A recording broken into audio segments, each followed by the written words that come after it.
Ride out with me. Ride out and meet them. For death and glory. Yes! Let this be the hour when we draw swords together. Ladies and gentlemen, it is official. Robert F. Kennedy has dropped out of the presidential race and is joining forces with Donald Trump in a bombshell to the 2024 presidential race. This is massive news. Robert Kennedy Jr. commands very loyal, allegiant voters. Those voters are people who want to see the country change and want to see the deep state destroyed. And a new political party effectively is being made right now before our very eyes. Of course, Kennedy comes from a storied Democrat legacy family with the most famous name in all of Democrat politics, arguably. Robert F. Kennedy, his father ran for president, his uncle was president.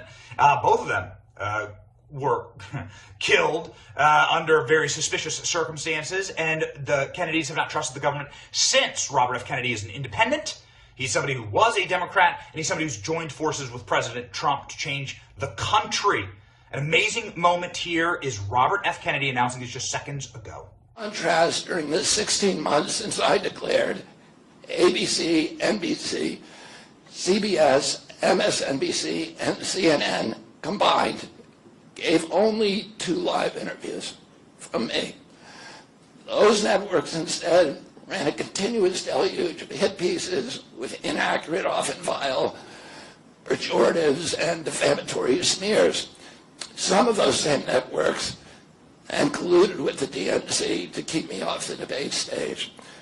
Representatives of those networks are in this room right now, and I'll just take a moment to ask you to consider the many ways that your institutions have abdicated this really sacred responsibility, the duty of a free press to safeguard democracy and to challenge always the party in power.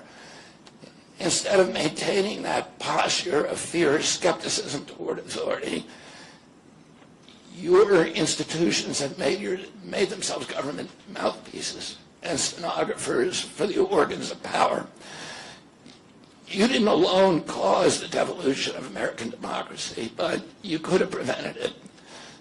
The Democratic Party's censorship of social media was even more of a naked exercise of executive power. This week, a federal judge, Terry Doty, upheld my injunction against President Biden, calling the White House's censorship project, quote, the most egregious violation of the First Amendment in the history of the United States of America. Doty's previous 155-page decision details how just 37 hours after he took the oath of office, swearing to uphold the Constitution, President Biden and his White House opened up a portal and then invited the CIA, the FBI, CISA, which is a censorship agency, it's the center of the censorship industrial complex, DHS, the IRS, and other agencies to censor me and other political dissidents on social media. Even today, users who try to post my campaign videos to Facebook or YouTube get messages that this content violates community standards. 2 days after Judge Doty rendered his decision this week, Facebook was still attaching warning labels to an online petition calling on ABC to include me in the upcoming debate. They said that violates community standards, their community standards. The mainstream media was once the guardian of the First Amendment and democratic principles, and it's joined this systemic attack on democracy. It also, the media justifies their censorship on the grounds of combating misinformation, but governments and oppressors don't censor lies. They don't fear lies. They fear the truth, and that's what they censor. And I don't want any of this to sound like a personal complaint, because it's not. For me, it's all part of a journey, and it's a journey that I signed up with. But I need to make these observations because I think they're critical for us doing the thing that we need to do as citizens in a democracy to assess where we are in this country and what our democracy still looks like, and the assumptions about U.S. leadership around the globe. And are we living up, are we really still a role model for democracy in this country? Or have we made it, a kind of a joke? And here's the good news. While mainstream outlets denied me a critical platform, they didn't shut down my ideas, which have especially flourished among young voters and independent voters, thanks to the alternative media. Many months ago, I promised the American people that I would withdraw from the race if I became a spoiler. A spoiler is someone who will alter the outcome of the election but has no chance of winning. In my heart, I no longer believe that I have a realistic path to electoral victory in the face of this relentless systematic censorship and media control. So I cannot in good conscience ask my staff and volunteers to keep working their long hours or ask my donors to keep giving when I cannot honestly tell them that I have a real path to the White House.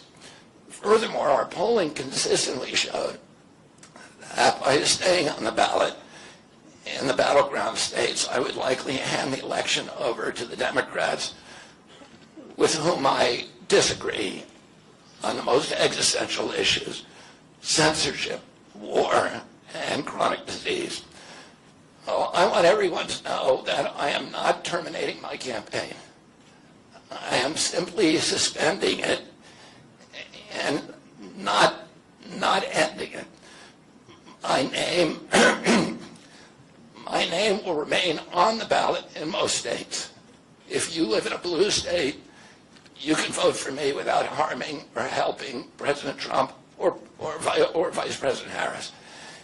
In red states, the same will apply. I encourage you to vote for me. And if enough of you do vote for me, and neither of the major party candidates win 270 votes, which is quite possible. In fact, today our polling shows them tying at 269 to 269. And I could conceivably still end up in the White House in a contingent election. But in about 10 battleground states where my presence would be a spoiler, I'm going to remove my name.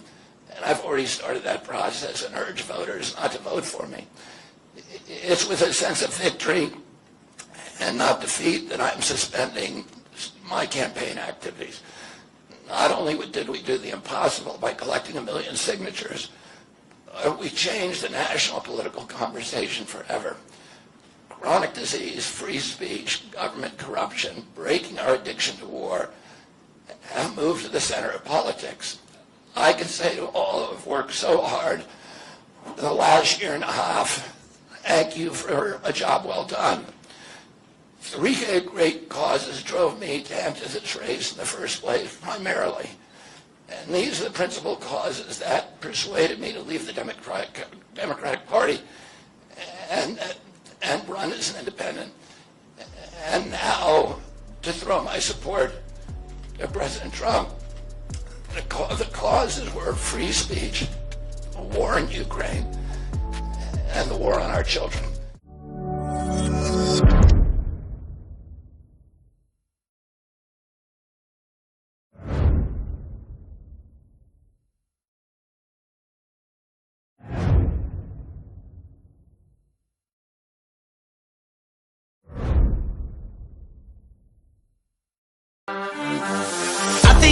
Gone brain dead. Since when did everybody identify as they, them? Cut off all their penises and trade them for some fake breasts. I ain't homophobic, I got gay friends. I just think it's weird that the world's so offended. They tell us fat is beautiful while they take an Ozempic. They wanted to get rich and they started a pandemic. And they really want to win, so they're rigging the elections.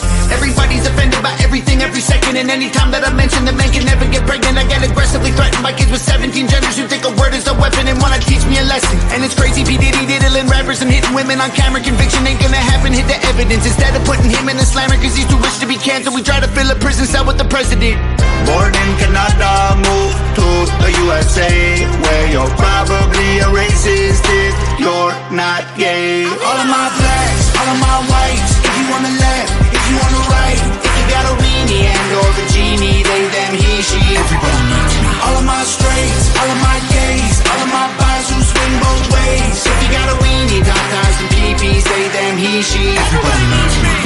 doctor. Tell him save me man. Me to see one rapper. He a chichi man. I think the world's gone mad. Do black lives still matter, or is trans the new black? Every time I rap, I got them crapping they pants. They having cardiac arrest like they all had the jab. It's weird, take a look at your history. You're yelling free Palestine, look what happened when you freed Britney. Your children ain't gay, they've been watching too much Disney. Eminem fans praying Shady will diss me. Everybody's so triggered that I just keep getting bigger. They want a Morgan Wallen me like Tom McDonald said. I just wanna know about which rich celebrities kiss kids. The Epstein list is hid from existence. I don't wanna be nobody other than me. I wanna choke the woke until they struggle to breathe. Hollywood is a joke and I'm exposing the creep. Like Ellen Page and a man if she's squatting to pee. Born in Canada, moved to the USA, where you're probably a racist if you're not gay. All of my blacks, all of my whites. If you on the left, if you on the right. If you got a weenie and or the genie, they, them, he, she. Everybody needs me. All of my straights, all of my gays, all of my guys who swing both ways. If you got a weenie, tatas and peepees, they, them, he, she. Everybody needs me. Don't call me a white boy, I identify as black. My pronouns are the ones you didn't use, so now I'm mad. My hunters go hunting while your hunter's smoking crack. I can't say the R word, so y'all are handicapped. All of my blacks, all of my whites. If you on the left, if you on the right. If you got a weenie and or the genie, they, them, he, she. Everybody needs me. All of my straights, all of my gays, all of my guys who swing both ways. If you got a weenie, tatas and peepees, they, them, he, she. Everybody needs me. One the doctor. Tell him save me man. Me to see one rapper. He a chichi man.